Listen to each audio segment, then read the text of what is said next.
Hey, chapter 4 of Qchtt is all about Brthr's sister, um, and kind of outlining her her her life up until this point, where she is now letting her hair grow gray.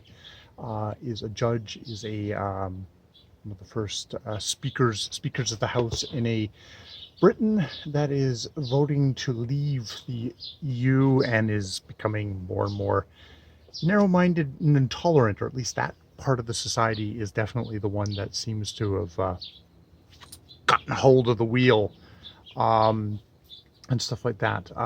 It's interesting in a little aside, because it's funny because in the Qchtt sections, Brthr is presumably the narrator, but there's an narrator who is narrating Brthr's side, and he has an aside talking about how, oh, we're jumping to London now. Well, it's like that's the thing with the world. Like, there's the idea, he says, like, there's the idea that, unity of place, that stuff should happen just in one place, one person, stuff like that. But that's not the nature of the world anymore. We are global.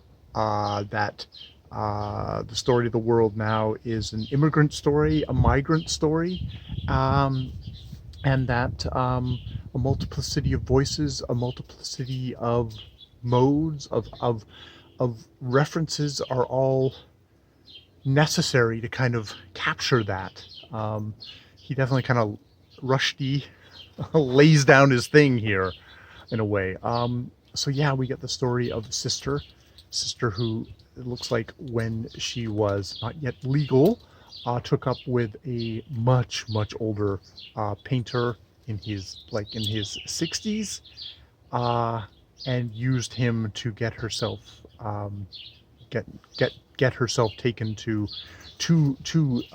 London, because he was fleeing religious fanatics.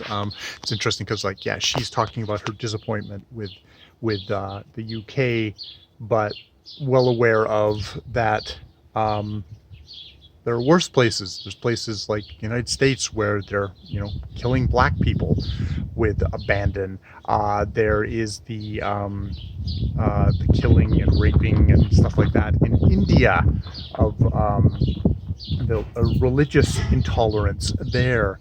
So it could be worse. Maybe it will get worse, is maybe an unspoken thing about the UK. Maybe it'll get better again. Who knows? Cycles upon cycles, or is it a death spiral? Who knows? But yeah, so she gets out. Her brother, to put this back in kind of chronological order, he confronts her with kind of righteous bullshit, conservative anger over this, and she's like, "You will not fuck with me." She says, like, whenever she gets angry, it talks about the Incredible Hulk turning green and the Incredible Hulk coming out. And it's like, you do that, and I will come into your room one night with a kitchen knife and stab you to death. I will. And he's like, and he had no reason to, because, like, when she gets pissed.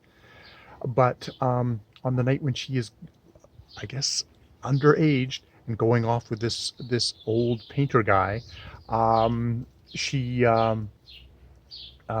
confronts her, stands in the doorway, and calls her a filthy, rotten, disgrace, and slaps her so hard that she has to have a blood clot. Ends up having, a couple weeks later, having a blood clot removed, and it damages her hearing. And that's about it with them. The next interaction is her parents have died, and she, as the capable sister, and him as the loser writer of a bunch of mystery novels, but an artist who can't be expected to do anything actually useful. She buries the parents. She settles the estate, and sends them thing. And he calls her up and says, "What the fuck's this money here?" And she says, "That's your half." It's like, "My half of the pocket change? You're a swindler, you rotten thing." At which point the Hulk comes out. She goes through about, and it's like, anything like this came up, her political enemies would totally toast her, and she just slams the guy down. We don't get it, but we just get the last little bit. And it's basically make no mistake, I would use every single legal means to destroy you if you ever, ever came up with any of this stuff. And I can see from Brthr's incredibly shitty thing to do to a sibling at the end of a thing, incredibly common thing, but that, yeah, it's funny, he got all the privileges, but she's the one who's made a success of her life. She has risen to the height of her profession, height of the, like, you know, speaker of the house, first person of color, speaker of the house.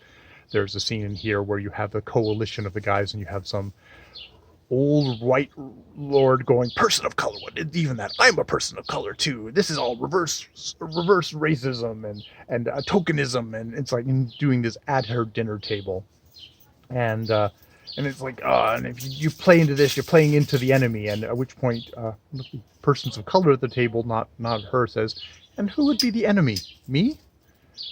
It's like,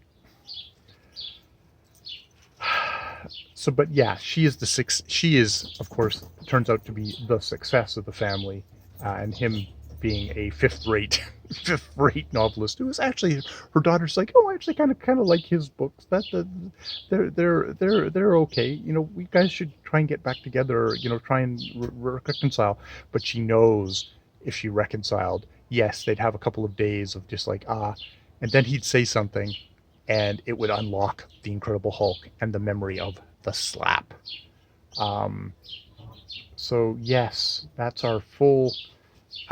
Rich little portrait of Sstr in this thing. So yeah, good stuff from Rushdie. I do wonder, it's like one of these books that's like, in 20 years, in 50 years, because like he's the kind of guy that you do think like, how are his books going to be read in 50 years? How many fucking footnotes? How many things like that for all the just the pulp culture stuff would he need? Much less, you know, Twelfth Night comes up in here, Wordsworth comes up in here. I mean, he insists on using everything, but there's some of the stuff that is ephemera, which, yes, Shakespeare, yes, Wordsworth, yes, they're going to last forever, but the Incredible Hulk, you're going to probably need a footnote for that in 50 years. I rather suspect. Maybe I'm wrong. Maybe it'll be, Incredible Hulk will still be bestriding the world stage, and Mark Ruffalo will be considered the start of a great Incredible Hulk Marvel renaissance.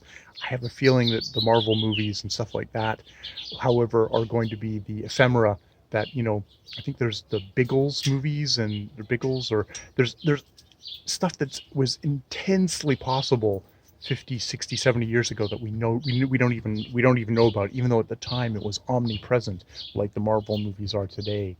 And that Rushdie uses that stuff.